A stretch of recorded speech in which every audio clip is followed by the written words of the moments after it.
Well, good morning. Yes, it's me, Kenny Polcara, your host of the party, and today is Friday, November 15th, 2024. And here are the things that you need to know to get your day started if you don't already know it, right? Yesterday, PPI came out and it was hot, hotter than the expectation. And JJ, well, he takes to the stage and he says, wait, what's the rush? The algos were not happy and stocks sold off yesterday and they're down again this morning. Healthcare stocks get whacked. You can think the RFK nomination. And Palantir pulls a fast one and switches teams, saying goodbye to the New York Stock Exchange. And what do we have for dinner tonight? Well, again, it's just another classic vegetable dish to have for Thanksgiving. So this is my classic mashed potatoes. Okay. 8:30 a.m. yesterday, the government reported that the latest PPI report, and while it was already expected to be hot, it came in even hotter than that. PPI ex-food and energy rose by 0.3 versus the expectation of plus 0.2. PPI final demand year over year came in up 2.4%, up from last month's revised plus 1.9% and above the expectation of plus 2.3%. Ex-food and energy year over year came in at plus 3.1%, up from a revised plus 2.9% and above the 3% expectation. And then in the afternoon, JJ comes out and says, wait, what's the rush? There's no need to hurry up and cut rates. The economy is strong. The economy is remarkably good, giving the bankers some wiggle room, right? He went on to say that the economy is not sending any signals that we need to be in a hurry to lower rates. Okay, then why did we hurry? Why did we make that jumbo rate cut in September when the data was telling us to go slow? Now, recall what I told you yesterday. Minneapolis Fed President Neil Kashkari told us at the Yahoo Invest Conference on Tuesday that December was not a given. A rate cut was not a given. That investors need to realize that the Fed is data dependent, something that we're all very well aware of.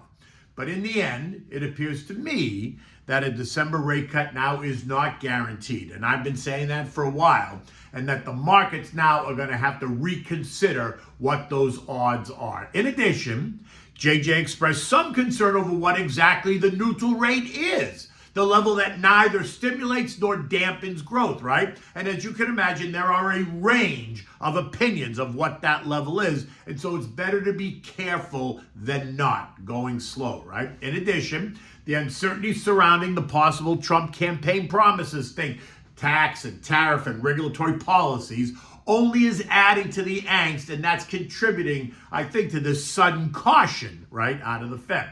And as a result of both these headlines, stocks continued to trend lower as the sun moved across the sky. By the end of the day, the Dow lost 208 points, or 0.5%. The S&P lost 37 points, 0.6%. The NASDAQ gave up 123 points, or 0.6. The Russell lost 33 points, or 1.4%. The transports lost 115 points, or 0.6, while the equal-weighted S&P gained 3 points, or just under 0.1%.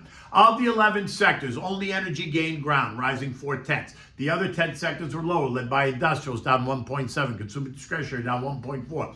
Real estate lost 0.9. Basic materials down 0.8. Utilities down 0.3. Tech down 0.3. Financials down 0.25%, and communications down 0.1%.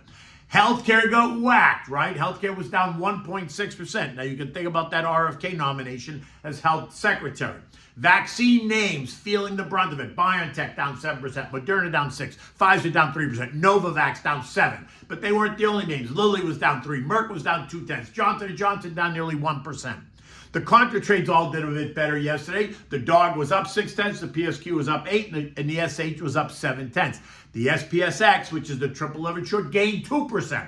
Interestingly enough, though, fear is not surging at all. The VIX did rise by small 2%, but ended the day at 1431, a level that still suggests no fear. Bonds rallied a bit, the TLT and the TLH up 0.6 and 0.3, leaving them down 8.6% and 5.9% respectively. The 2 years now yielding 4.3%, the 10 years yielding 4.43%.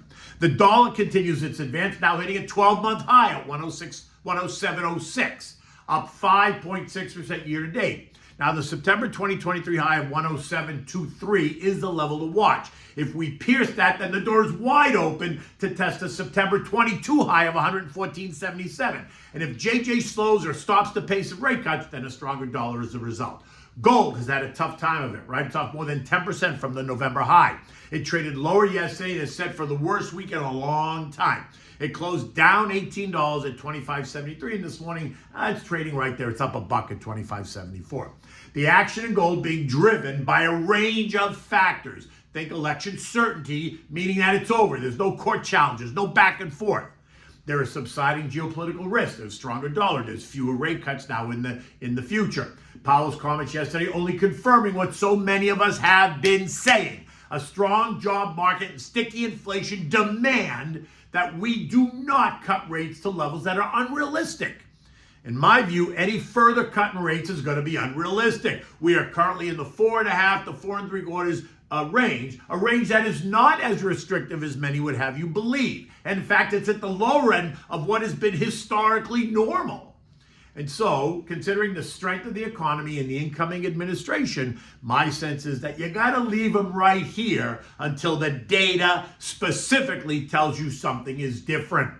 Intermediate term trend line for gold is 25.72, about right where we are. If we fail to hold it, then the long-term trend line is down at 24.46. And if we test that level, gold is still going to be up 13% year to date. So not so bad. Oil continues to digest all the recent data concerning the economy, rates, and now the IEA says that there's going to be oversupply of 1.15 million barrels per day next year. Recall yesterday I explained to you that the non-OPEC producers are expected to raise output next year, and that is the issue. It's not waning demand, but rather it is an oversupply of oil. The oversupply is now putting pressure on global prices, which is actually good, right? And we have not even yet considered what the OPEC producers are going to do if prices continue to fall. Remember, the Saudis want prices to rise, not fall. But if they don't get what they want, don't be surprised if they flood the market with oil to punish the non-OPEC producers whose cost of production is well above the Saudi cost of production, right? Saudis can produce oil at $9 a barrel. The U.S. produces anywhere between 30 and 60, depending on the location, Ganesh. We are now below all three trend line supports in oil, and we remain in that $65, $70 trading range. But a test lower is not out of the question, and 65 is the level to watch. Eco data today includes Empire Manufacturing retail sales, which are expected to advance by 0.3, which would be below last month's reads. But remember, retail sales have been surprising us for over the past 4 months, coming in stronger than the expectation every month, right? So let's just see what happens at 8:30. In addition, we're going to get industrial production and capacity utilization at 9:15 before the market opens. U.S. futures this morning are down, all on the idea that JJ appears to be changing his mind about the pace and number of future cuts in front of us. Dow futures down 180, S&P's down 30, the NASDAQ's down 150. The Russell is off by 6 points. Palantir is up again. It's now up 244% year to date after they announced that they're moving their listing from the New York Stock Exchange to NASDAQ at month end. And this will allow Palantir to be considered to be added to the NASDAQ 100 index, something that it can't do if it's listed at New York. And you can be sure that NASDAQ CEO Adena Friedman dangled that carrot in front of Palantir CEO Alex Karp. And that means that anyone who uses the NASDAQ index as a benchmark is going to have to buy Palantir. It's now quoted up another 3.25% in the pre-market at 61.10, 61.20 this morning, essentially telling you that investors fully expect that to happen. European markets are mixed. Eurostock is down 0.25%, while Spain is up 1%. Investors there are reacting to JJ's recent comments and what that might mean for the ECB and the Bank of England. UK GDP came in at plus 0.1%, and that's below the 0.2% expectation. The S&P closed at 59.49, down 36 points. Futures this morning are suggesting a test lower. And recall, I said that I would not be surprised to see us back and fill the gap created on November 6th between 57.82 and 58.64 before we move significantly higher. It's Friday, we're going into the weekend, so don't be surprised if we see the weakness continue today.